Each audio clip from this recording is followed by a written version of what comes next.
Good morning, guys. Welcome back to Bench Talk. This morning I'm going to go over my Shorty 243 Ackley.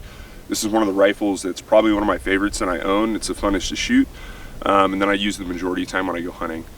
I have it in KRG Bravo stock that I painted, kind of my take on like a battle-worn paint job. This is kind of when I was trying to save money, but I used Brownell's Alumahide. Worked pretty good. I'm using MDT's AIC mags. I don't know what model it is. I think it's a 12 rounder and it's basically double stacked into a single feed. And this does not have an AW cut, so we do need a single feed mag. The action is a short action Howa 1500, standard bolt face, of course. I had it blueprinted by my gunsmith, Aaron Tierney, Tierney Arms. Aaron does a really good job blueprinting. I use him for all my work. I'm not paid, I'm not sponsored, I pay for all my stuff, and I think it's really important whenever you come to a build, you really trust the gunsmith that's doing the work, because it's very easy to cut corners. It sucks like hearing horror stories from guys when they are, talking to them and they're like, oh yeah, I had my gunsmith, so-and-so blueprint my action, and you're like, oh yeah, like what'd they do? And they're like, oh, they put a like lapping compound on the lugs and they lapped the lugs and stuff like that. That's not blueprinting. And it sucks that some people get sold that, and that's what happens. So I'll probably have a quick video down the road where I have Aaron actually kind of go into what he does when he blueprints an action. I kind of think it's important just for people to be able to get a good grasp on that, just so, if someone says they're getting their action blueprinted or someone offers you that, you understand what should happen versus, what they may be doing. On top of it, I'm running the Leupold Backcountry 20 MOA rail, the Leupold Mark IV rings that are the high rings. They're 35 millimeter, and then I'm running a Leupold Mark V 5 to 25 by 56. I have 3 of these scopes. Really like them. I think they're super clear. They're definitely heavy compared to a hunting scope, but I'm more into, I do go hunting a decent amount, but at the exact same time, I like being able to go out and, shoot steel and stuff like that. So it goes into dial and dope, and having kind of a more tactical scope, its first focal plane, is super beneficial. And I definitely put this thing through its test as just like every other person, who uses these things, who are like PRS shooters and stuff like that. If it can handle those guys, it can handle a hunting situation.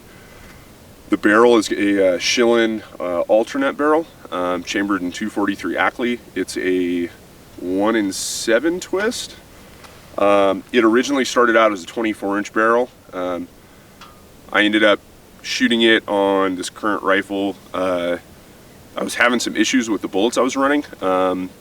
I like running the 112 grain Barnes match burners. I have a bunch of them. They have a super high ballistic coefficient, which is great. I was basically pushing them to a velocity where they were failing. I was reading online, a lot of guys were having issues with stuff like that, so they were running them around like 2,900 feet a second. When this thing was 24 inches, I was running them at like 3,150, 3,200 feet a second, which is great, but the bullets weren't holding up, and that was kind of set what I wanted to shoot. So to kind of make this thing more handy, I ended up having sent the barrel off to Aaron. Aaron cut the barrel down to 18 inches and then recrowned it, rethreaded it at 5/8 by 24. And then it's beneficial due to the fact that I like having short-barreled rifles. This one it eats up the velocity with the loads I'm shooting, but it's super handy and it's super fun when I'm out hunting. It's something easy to get in and out of the truck with, and this thing's super accurate, just because it's a heavy contour barrel. It's short. This thing really never has like a bad load. If you shoot a bad load in it, it shoots an inch. Good loads will shoot up to 1/3 of an inch for a 5-shot group. And that's if I'm doing my part. On the end of the barrel, we have a Silencer Central Banish 30 suppressor. The Ackley actually sounds great suppressed, which is really cool. I'll shoot it in a minute and you guys get the chance to kind of hear. The audio doesn't do great through a camera, but it'll do it some justice. I am currently running a MDT bipod. I don't know what model this is. It's one of their lighter weight ones. Usually I actually run a Rocksteady bipod. I'll have a link in the description below. Basically it's a guide out of Arizona. I think it's Craig Steele, who ended up coming up with his own design for a bipod. and it's a much longer bipod design where the legs are super long.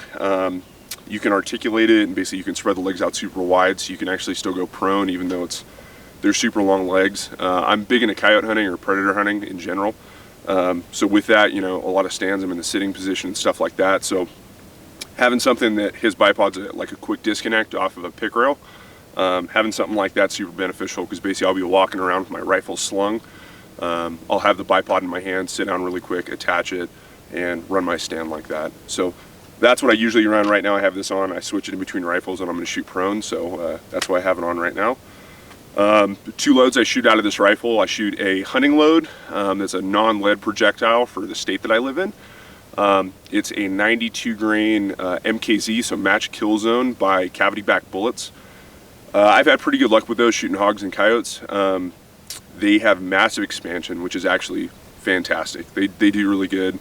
Not the highest ballistic coefficient in the world, but with this rifle and this setup, I'm using Alpha Munitions small rifle primer 260 Remington brass that I sized down to 243 and then fire formed so I could have small rifle primer brass. That stuff holds up great. I've really been happy with it, and I don't push it that hot, so I don't really have any issues. I use CCI 41 primers, which are the military version of the CCI 450s.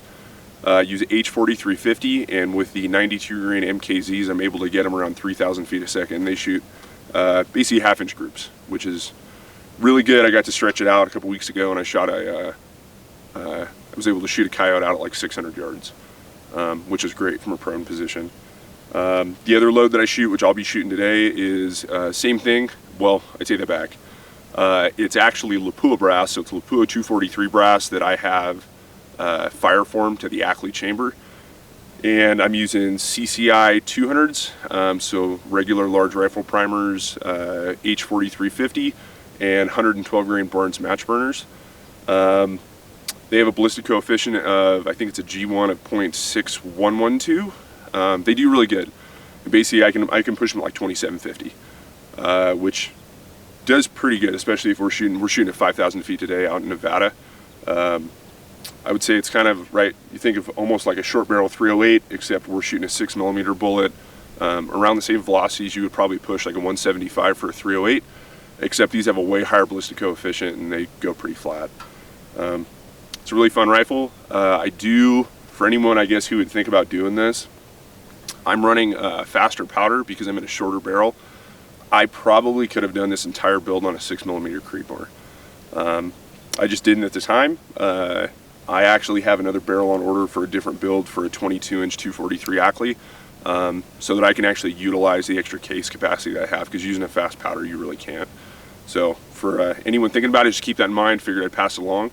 I'm going to prone out and we'll see if I can hit this target at 600 yards.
So this is my Shorty 243 Ackley, guys. I definitely pulled one of those shots, but that's why I'm out here. I'm shooting and practicing. If you guys have any questions or anything like that, please feel free to ask. I guess the one other note I would say, if you do choose to go with an Ackley cartridge, if you go with standard 243 brass and you shoot it, you're probably going to end up with short brass. So, you know, I was shooting Lapua, and like today I'm shooting Lapua.